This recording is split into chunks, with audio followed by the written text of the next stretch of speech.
यदि आप सरकारी नौकरी चाहते हैं तो चाहने से नहीं मिलेगी, ये बिल्कुल दिमाग में बैठा लो।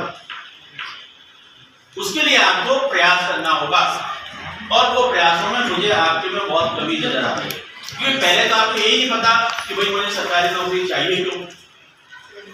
भाई आपका विजन तो क्लियर होना चाहिए ना कि मुझे इसलिए सरकारी नौकरी चाहिए। तो मैं आपको सरकारी नौकरी के कुछ फायदे बताता हूँ, इसलिए आप सरकारी नौकरी चाहते हैं। आपके बात मैं आपसे कहने वाला हूँ, जो आप कहना नहीं पा रहे हैं या आप कहना चाहते हो वो नहीं कह रहे, वो आपको बताता हूं।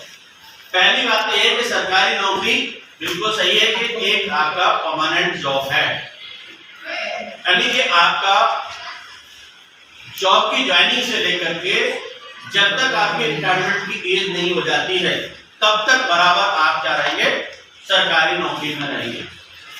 प्राइवेट नौकरी में ऐसा नहीं होता है, वहां पर हर समय क्या आपको खतरा रहता है कि कभी भी आपको निकाला जा सकता है। लेकिन सरकारी नौकरी में एक बार आप एंटर हो जाते हैं, पूरी लाइफ एंजॉय करते हैं, तो ये आपके जीवन के साथ मतलब आपके कार्यकाल के दौरान आपको एक अच्छा वेतन मिलता है। सरकारी नौकरी में जो सैलरी मिलती है वो प्राइवेट में उतनी नहीं मिल पाती है। अच्छा बताओ कि सरकारी स्कूलों में टीचर को कितनी सैलरी मिलती होगी? 70। और प्राइवेट में कितनी मिलती है? 30-35 मतलब सरकारी स्कूलों के टीचर की सैलरी कम से कम जो सबसे कम होती है वो आपकी 50,000 रुपए, और आपके जो प्रिंसिपल साहब है ना उनको लगभग 1.5 लाख सैलरी मिलती है, सैलरी मिल गई एकदम सैलरी के नाम पर। और वही प्राइवेट स्कूल में आप पढ़ाने जाएंगे तो वहां आपकी 4,000, 5,000, 10,000, और बहुत अच्छा स्कूल होगा, बहुत अच्छा, मतलब 15 से लेकर के 20,000 का सैलरी। सब की कोचिंग होती है तो स्वयं की कोचिंग हो तो स्वयं की कोचिंग है तो सभी पढ़ा सकते हैं ना। गवर्नमेंट वालों को क्या मना है सब, वो तो भाई गवर्नमेंट वालों को डबल फायदा है ना। यस कि वो गवर्नमेंट जो है और कोई नहीं, वो पढ़ा भी सकते हैं। सब ऐसा नहीं होता, मना करते हैं, गवर्नमेंट टीचर पढ़ा नहीं सकते। नहीं पढ़ा सकते हैं, अच्छी बात है ना, वो उनका वो है मोरल वैल्यू है कि वो आपको फ्री में एजुकेशन देना चाहते हैं।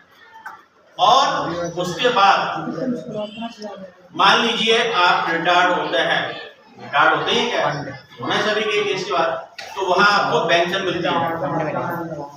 लेकिन प्राइवेट सेक्टर में ऐसी कोई व्यवस्थाएं नहीं होती है, इसलिए आपको सरकारी नौकरी चाहिए। इसके बाद एक चीज और है कि जीवन के साथ और जीवन के बाद भी आपको सरकारी नौकरी की सुविधा है।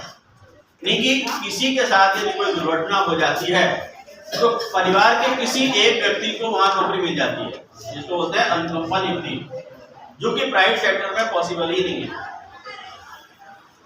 इसके अलावा एक बहुत इंपॉर्टेंट बात बच्चे ने कही थी कि सरकारी नौकरी के माध्यम से आप समाज के बहुत सारे लोगों का भला कर सकते हैं, पब्लिक वेलफेयर का काम कर सकते हैं।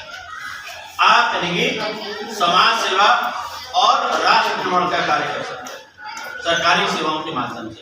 लेकिन वह काम चोरी नहीं करें, आप ईमानदारी से काम करते हैं तब माना जाएगा। और सबसे महत्वपूर्ण बात है कि सम्मानजनक एक स्थिति बनती है, बनती की बनती है। भाई सरकारी नौकरी है, अलग पहचान है। क्यों अलग पहचान है? क्योंकि नौकरी कम है, चाहने वाले लोग ज्यादा हैं, तो इतने सारे फायदे हैं, इसीलिए आप सरकारी नौकरी चाहते हैं। लेकिन मैंने एक बात और कही है कि चाहने से कभी नहीं मिलेगी, उसके लिए आपको मेहनत करना पड़ेगा, प्रयास करना पड़ेगा। तो वो आप कैसे करेंगे, सरकारी नौकरी कैसे पाएंगे? चाहिए